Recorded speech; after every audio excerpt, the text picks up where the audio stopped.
अदीम नाम है इनका हमने तकरीबन संडे वाले दिन, आज वेंसडे है, तो हमने 3 दिन पहले इनका कान का ऑपरेशन किया है। इनको क्रोनिक सेपरेटिव ओटाइटिस मीडिया था, इनके कान में से रेशा आता था बचपन से, और ये था भी ख़तरनाक कि हड्डी को रेशा लगा हुआ था।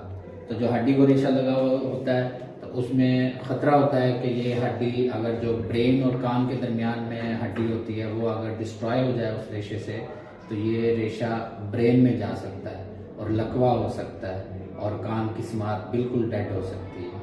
तो ये ख़तरनाक बीमारी इसको कहते हैं, क्योंकि ये जो जितनी भी कॉम्प्लिकेशंस हैं इसकी, ये सारी जानलेवा हो सकती हैं।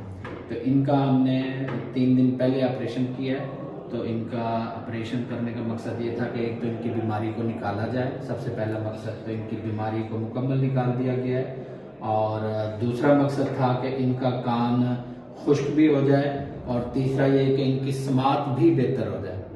तो अल्हम्दुलिल्लाह बीमारी निकल गई है। आज इनका चौथा दिन है ऑपरेशन के बाद। इतवार को हुआ तो पीर, मंगल, बुध, बल्कि तीसरा दिन है ऑपरेशन के बाद।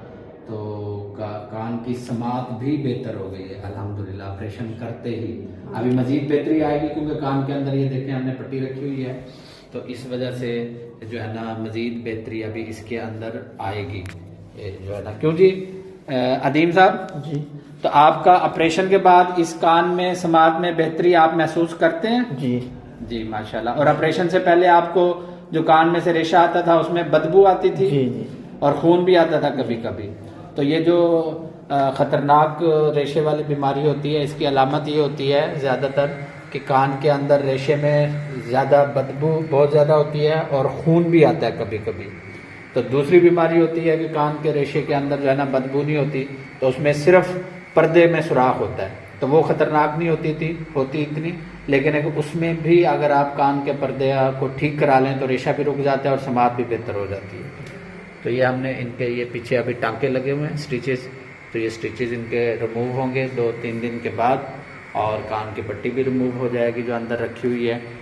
तो ये इनका जो है ना, ये अल्हम्दुलिल्लाह ऑपरेशन अपने से सेटिस्फाइड हैं और हम भी सेटिस्फाइड हैं।